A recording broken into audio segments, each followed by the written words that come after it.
Have you ever asked yourself, why can't I just get it together? You make plans, set goals, promise yourself you'll change, but when it's time to act, something just stops you. You freeze, you scroll, you procrastinate, and before you know it, another day, another week, another year has passed. And what's the first thing you blame? Yourself. You say, I am lazy, but here's what I want you to hear clearly today. You are not lazy. That's not the real reason you're stuck. Not even close. See, the word lazy is easy to throw around. It feels like an explanation. But in reality, it's a label that hides the truth, because the truth is deeper, more complex, and more powerful. You're not lazy, you're overloaded, you're confused. You're carrying emotional weight that's draining your energy. You're battling with invisible thoughts that are blocking your momentum. Laziness isn't a character flaw. It's a symptom, a signal. And if you listen closely, it can lead you to something powerful. Welcome to Break Your Limits, where we go beyond shallow motivation and get to the root of what's really holding you back. Today's message is personal, raw, and transformational. If you've been feeling stuck, unmotivated, or like something inside you is sabotaging your potential, you're in the right place, because by the end of this, you won't just see your patterns differently. You'll understand them, and you'll know how to break free from them. Let me tell you a story. There was once a student, bright and full of ambition. Every morning, she would wake up and write out her goals, start a business, get in shape, read more, journal, eat better. The vision was clear. But day after day, the actions never matched. She'd end up watching videos about productivity instead of being productive. She'd clean her desk instead of writing. She'd plan the week instead of starting. And she hated herself for it. Every night, she'd go to bed with that crushing feeling. What is wrong with me? Until one day, she sat with her journal, and instead of writing what she should do, she wrote how she felt. And what came out shocked her. I'm scared. I don't know where to begin. I'm afraid of failing. I don't believe I'm good enough. That was the moment everything changed. She realized her inaction wasn't about laziness.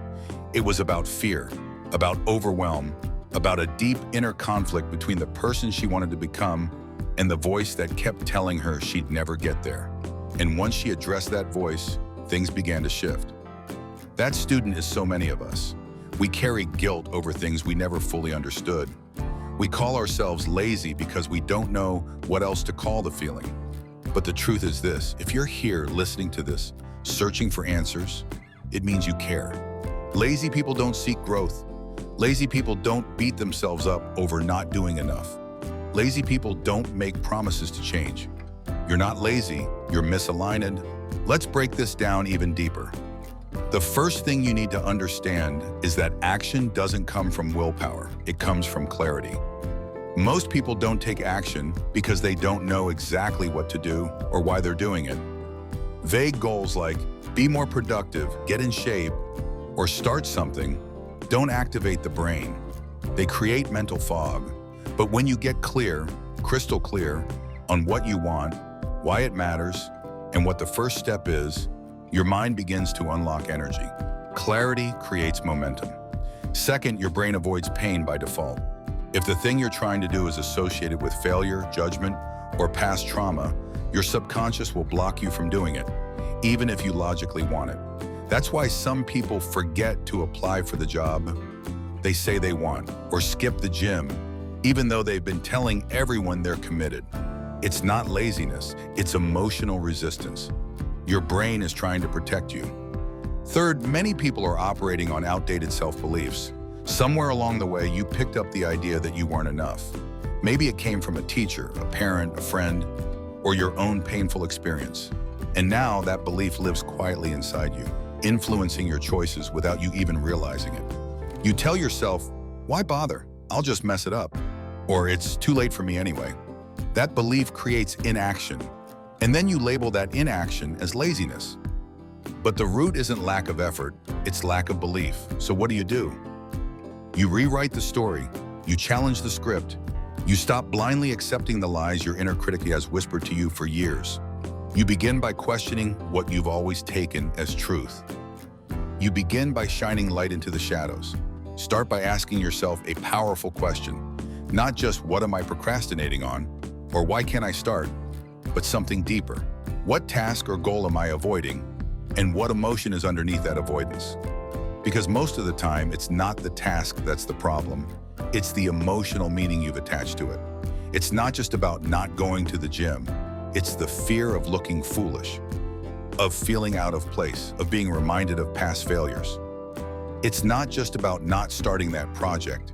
It's the pressure to be perfect, the fear that what you create won't be good enough, or that you'll be exposed as not having what it takes. It's not just about endlessly scrolling on your phone. It's the need to escape a silence that's too loud, to distract yourself and from thoughts you don't want to face, or to soothe the restlessness you can't name. You've trained yourself to avoid discomfort, and that's not weakness. That's a coping mechanism. But if you want to grow, you have to get honest with yourself. When you identify the emotion that lives underneath the delay, whether it's fear, shame, doubt, or grief, you pull it into the light. You give it a name. You stop letting it control you from the shadows. And that awareness alone begins to break the cycle. Because you don't fight resistance with more resistance. You don't force your way through it with guilt or shame or self-hate. You disarm it with understanding. You lean into it with compassion.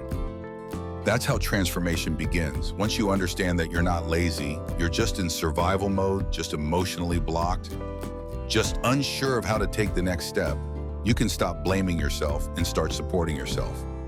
And once you do that, you can build a bridge from where you are to where you want to be. That bridge isn't built with perfection. It's built with micro actions. The smallest possible steps, the ones that feel almost too easy.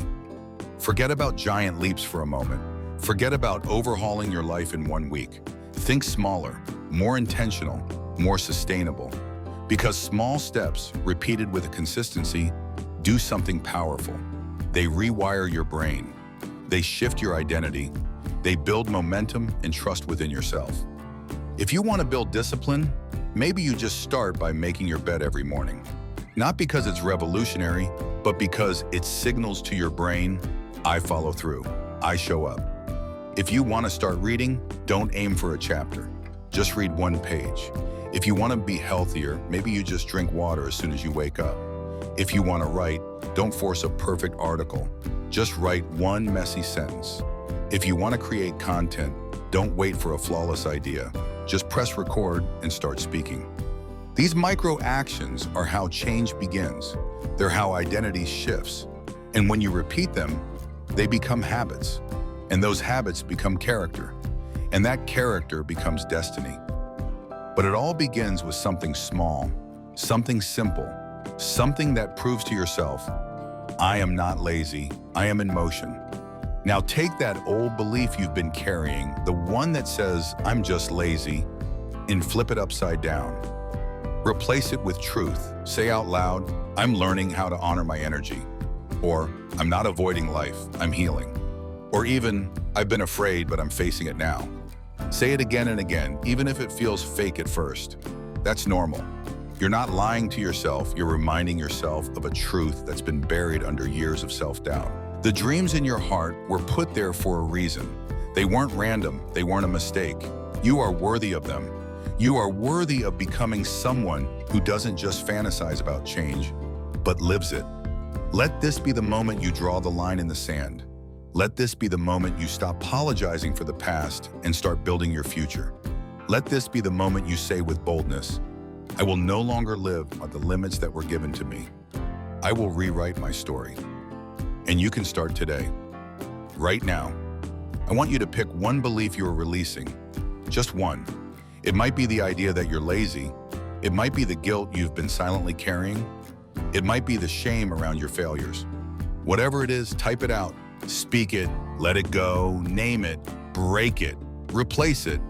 That's how the shift begins. And if this message woke something up in you, don't let it fade. Subscribe to this channel and commit to this work. Because here at Break Your Limits, we're not here for surface level hype. We're here for real transformation. for deep identity change, for honest, hard-earned breakthroughs. We're not here to motivate you for a moment. We're here to walk with you into momentum. You've been stuck because you've been trying to fight invisible battles without tools, without awareness, without support. But now you're equipped.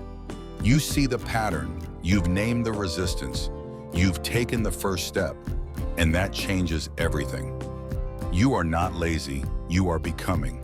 You are stepping forward, not because it's easy, but because you finally believe it's possible. And I believe in you. I believe in the fire you've been trying to hide. I believe in the strength that's been buried under fear. I believe in the version of you that's no longer waiting for permission, because you've just given it to yourself. This is your moment. This is your shift. This is your comeback.